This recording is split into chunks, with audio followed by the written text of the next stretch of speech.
Madali lang palang yumaman. Huwag kang kumain tapos mag-pray ka lang.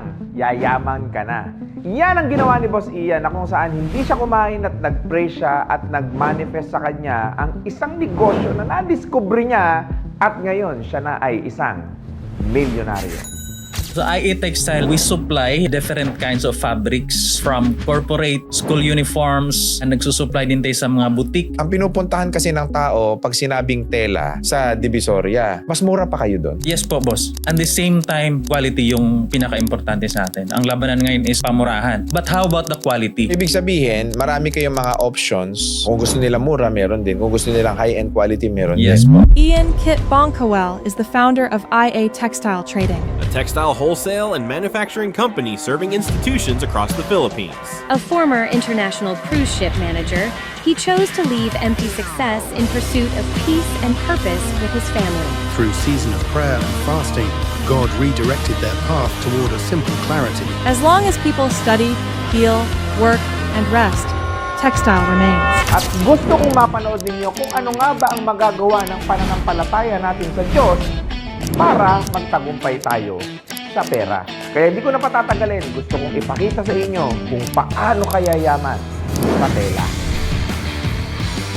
Good morning, good afternoon, and good evening mga boss. Siya po ang may-ari ng IA Textile na ngayon ay open na rin sila for franchising. Naku, abangan ninyo yan. Mamaya makukwento sa atin yan. So hindi ko na patatagalin. Let us all please welcome ang ating bossing, si Boss Ian Kit Bonkowell. Thank you, boss. Thank you for having me here, boss. Ano yung business model ng IA Textile? Sa IA Textile, we supply different kinds of fabrics from corporate, school uniforms, and nagsusupply din tayo sa mga boutique, ginagawang mga gowns, mga dresses, car covers, mga chair covers, curtains, mga bedsheets, so any form of fabric. So yan yung sinusupply natin. Malawak po yung market natin, boss. First is mga schools. So kung titingnan natin, sobrang dami ng schools. Uniform. Yes, uniform. It's all year round yung demand ng mga school uniforms. The same time, yung mga offices, mga corporate, nangangailangan din sila ng mga fabrics for uniforms. Katulad nito, sinusuot natin. Mga coat, yung mga trousers. Kailangan ng fabrics yan, boss. At yan yung mga sinusupply natin. Hotels, restaurants, mga Airbnbs, yan yung mga customers natin. Commonly, ang pinupuntahan kasi ng tao pag sinabing tela sa Divisoria at sa ibang area, mas mura pa kayo doon. Yes po, boss. And the same time, quality yung pinaka-importante sa atin. Ang labanan ngayon is gusto lagi pamurahan. But how about the quality? Ibig sabihin, marami kayong mga options. Kung gusto nila mura, meron din. Kung gusto nilang high-end quality, meron Yes din. po. Tapos itong mga tela na to, sinusupply ninyo doon sa mga may negosyo. Halimbawa, patahian, na gusto nilang gumawa ng school uniform, corporate uniforms, mga ganyan. Ang laking negosyo niyan, no? Yes, boss. Sobrang laki ng market at hindi siya trend, boss. As long as we exist, as long as nagdadamit tayo, the business will exist. Ikaw talaga yung isa sa mga pinaka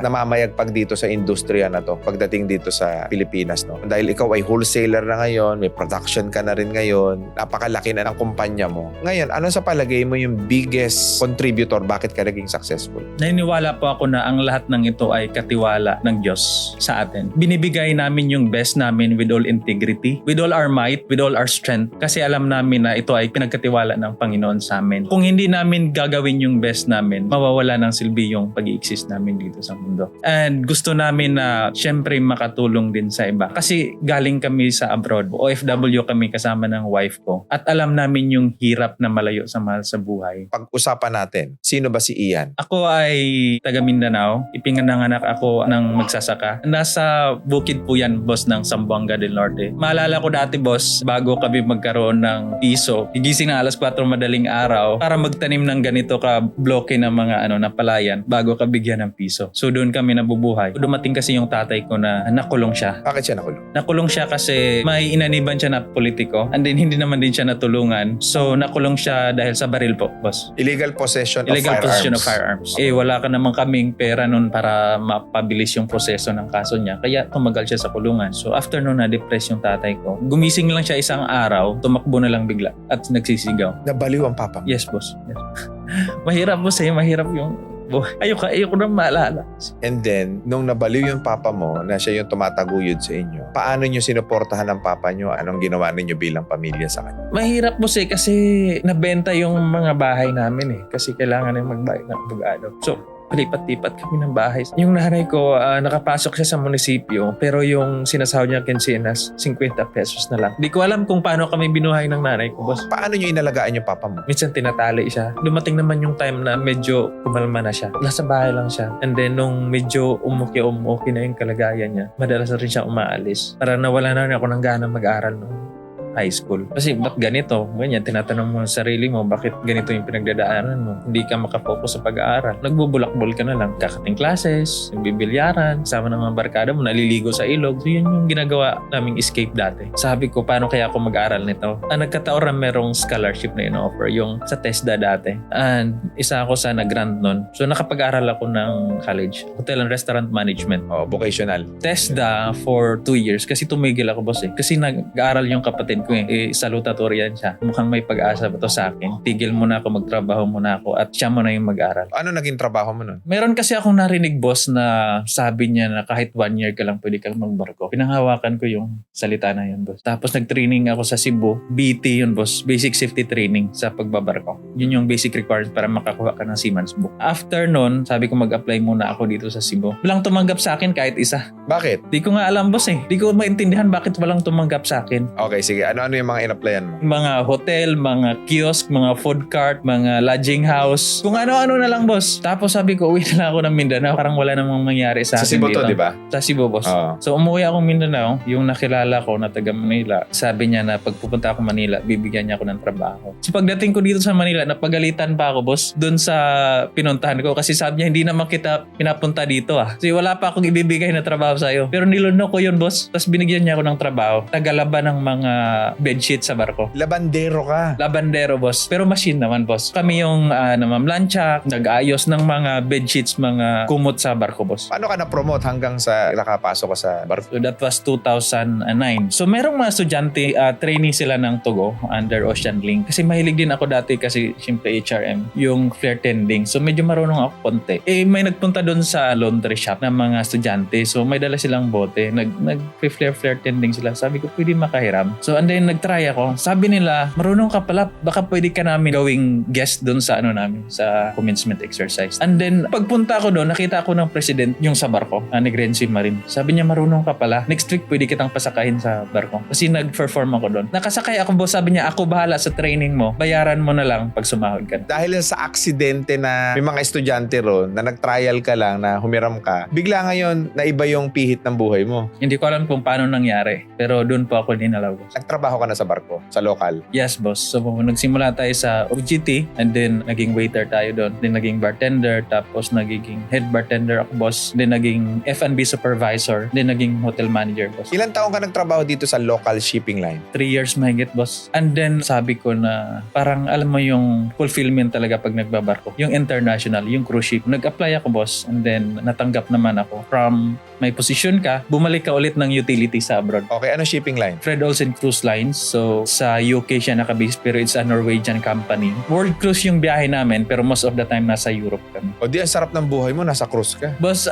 siguro nung mga kabataan ko medyo nag-enjoy pa pero hindi madali ang trabaho at buhay sa barko, boss. Kabaligtaran yan sa nakikita natin sa mga pictures. You are working for I think minimum of 12 hours. Pag sa cruise ship ka? Yes, boss. For 7 days a week hanggang matapos ang kontratang 9 months. Oo nga, kasi hindi ka pwede mag-day off, nasa gitna ka ng dagat eh. Yes, boss. May mga day off naman pero depende. Rotation basis. Magkano kinikita mo nun sa barko? Boss, nagsimula ako sa 40,000 hanggang sa 200,000, boss. Monthly? Monthly, boss. O, okay na yung trabaho mo dun Boss, actually okay talaga kasi kasama ko yung asawa ko. Sinama ko yung asawa ko doon sa abroad. O bakit pa kayo nagnegosyo? Kasi boss, merong isang time doon na parang sobrang na-stress ako sa trabaho. Tapos magulgul ako sa kabina. Parang sobrang na-pressure ako sa work. Kala ko kasi boss dati na pag nasa taas ka na, parang okay ka na. Parang pag manager ka na, karoon ka na ng peace. Doon ko na-realize boss na wala pala sa position yung peace. It doesn't matter kung mataas yung sahod mo, kung mataas yung position mo, kung wala kang peace, wala kang happiness, boss. Kung wala kang peace, wala kang happiness. Pero kung marami kang pera, di ba may happiness ka at may peace ka? It doesn't mean boss na malaki yung sahod mo, may pera ka, may peace ka. Kasi stress, pressure ka. Paano ka makakatulog ng maayos? Paano ka magkakaroon ng peace? It doesn't matter anymore, boss. boss, ang hanapin mo yung kapayapaan, boss. Yung nakakatulog ka ng maayos, yung pagising mo nakakatawa ka, yung naglalakad ka na nakangiti ka. So ibig sabihin yung mga tao nakakangiti, nakakatulog ng maayos, nakakalakad ng matiwasay sa buhay, maayos ang kalagayan nila. Successful na yun. Para sa akin, boss, I can consider them as successful. Di ba ang successful, ang basihan ng successful ay pagiging mayaman? Para sa akin, yung gumising ka ng umaga, yung may nakakain ka sa araw-araw, yung kasama mo yung family mo, that's for me considered as success. Malakas ka. Marami ngayon nasa hospital. Marami ngayon ang hindi na nakakagising. Pwede namang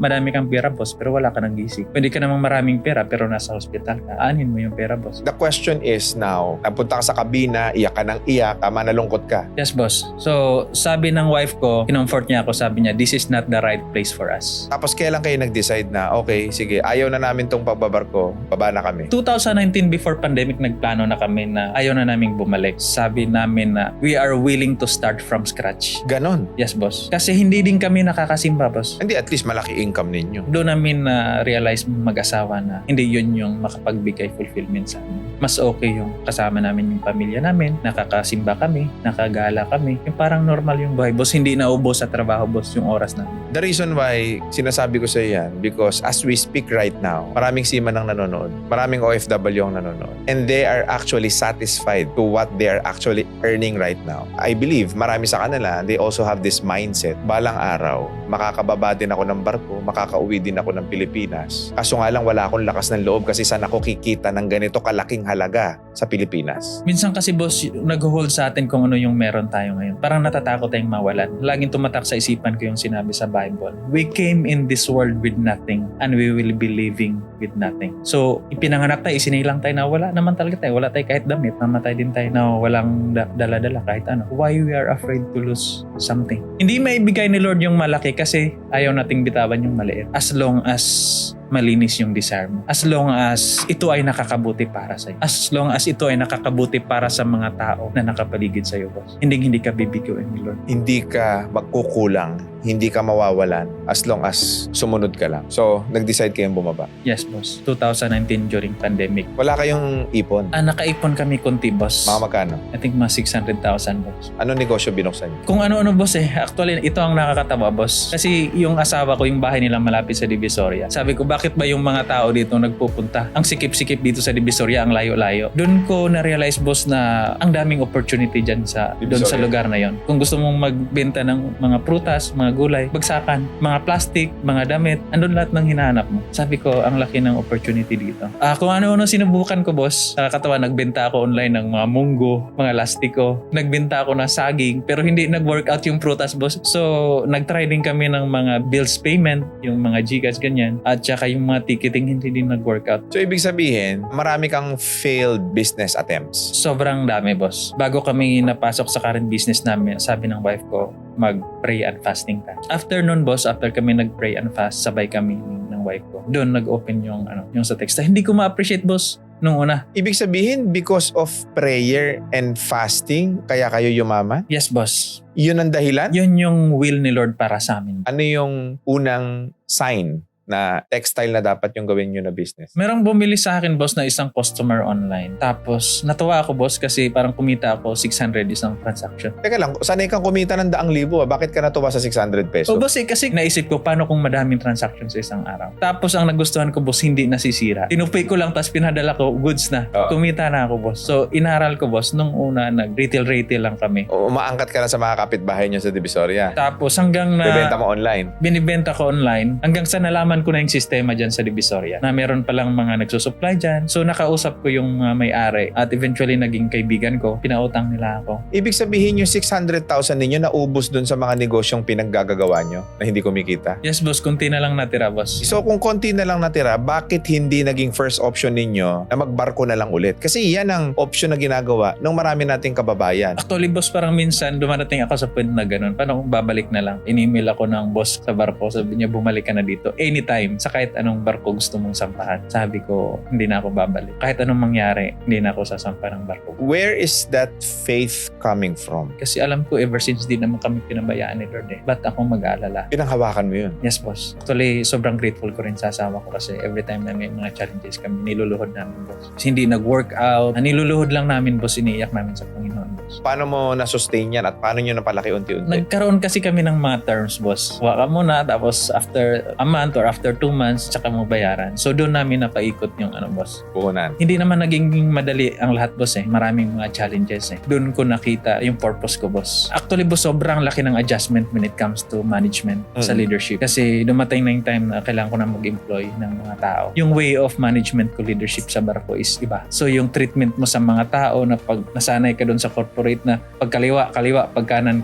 Ipag startup ka dito, boss, direct sa'yo yung mga tao. Oo. Tapos yung iba mga ka-churchmate mo pa, hindi mo po pwedeng parang nasanay ka dati na sundin mo to, pag hindi nasunod, papauwiin kita. Mas nangingibabaw yung compassion, mas nangingibabaw yung pangunawa, mas nangingibabaw yung paano mo sila i-handle, paano mo sila matrain into a better person. Doon ko na-realize na wherever we are, it's more on character building. Tinutuwid ng Panginoon kung ano yung character na hindi dapat mo inuugali. Tinuturuan kang magtimpi, tinuturuan kang magpatawad, tinuturuan kang ayusin yung buhay nila for a greater purpose, boss. Minsan may mga tao na dinadala sa'yo na kung titingnan mo lang yung output ng trabaho nila, hindi talaga katanggap-tanggap. Pero kung titingnan mo yung mga pinagdadaanan nila, walang mga magulang na rape, iniwan ng mga mahal sa buhay, boss. Doon mo maintindihan bakit ganito yung buhay nila. So ano yung gagawin mo ngayon, boss? Alangan namang pabayaan mo sila. Doon ka magsisikap for a greater purpose. Instead na ito ay simpleng negosyo lang, ito ay naging mission. Mission para ma-fulfill kung ano yung will ni Lord sa aming mga buhay, boss. Yung asawa ko, boss, natawa siya sa akin. Kasi nung mga nag-umpisa kami sa Divisoria, nagbubuhat ako ng plastic. Dating manager, tapos ngayon naging kargador dito sa Divisoria. Oo, kasi ang ganda na ng posisyon mo sa barko eh. Opo, boss,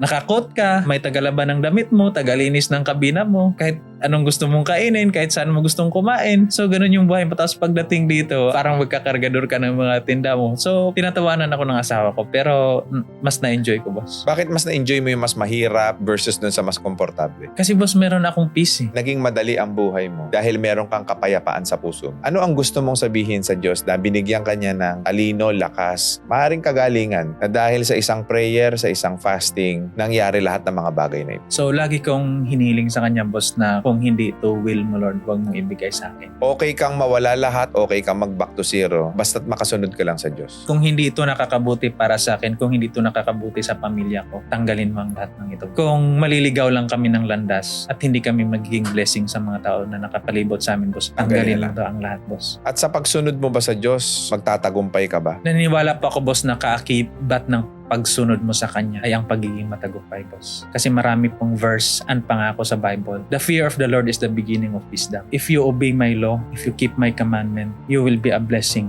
to everyone, boss. Alam mo, boss, Ian, habang kausap kita, if I will be looking for a business partner, I would definitely want to be partner with you. Not because of the profit, but because of your passion and faith. Anyway, Boss Ian, grabe, sobrang kakaiba itong interview na to. Bihira akong makakausap ng taong kagaya mo na yung faith niya, yung pagsampalataya niya, yun ang nagdala sa kanya ng oportunidad at yun ang nagdala sa kanya ng tagumpay. Kaya naman yung blessing na yan, paano mo naman ibabahagi yan sa mga viewers natin? Sa mga gustong mag-start ng sarili nilang textile business, garments, kung sino yung may mga hotels, we can help them. If they want to start their own store, may ino-offer kami ng franchise. Any help na pwede namin ibigay sa kanila. Handa kaming sumuporta, handa kaming tumulong sa paraang alam namin, boss. Pwede silang mag-message sa IA Textile Main na page, 0961-791-8641. Kung gusto nyo mag-start ng sarili nyong textile business, sariling boutique, sariling clothing line, we can help you. If you want to start an IA Textile business, pwede ka naming tulungan at umpisahan yung store sa mga city nyo o sa mga lugar nyo. IA Textile is a legitimate business. It has business registration and it is a profitable business. That is a necessity. Maraming salamat, Boss Ian. And sa lahat ng mga nanood, please do not forget to subscribe and click that notification bell para lagi kayong updated sa ating mga future videos. And also do not forget to follow us on Facebook, TikTok, Instagram, and Spotify. Muli, maraming salamat sa inyo mga boss and God bless sa inyo lahat.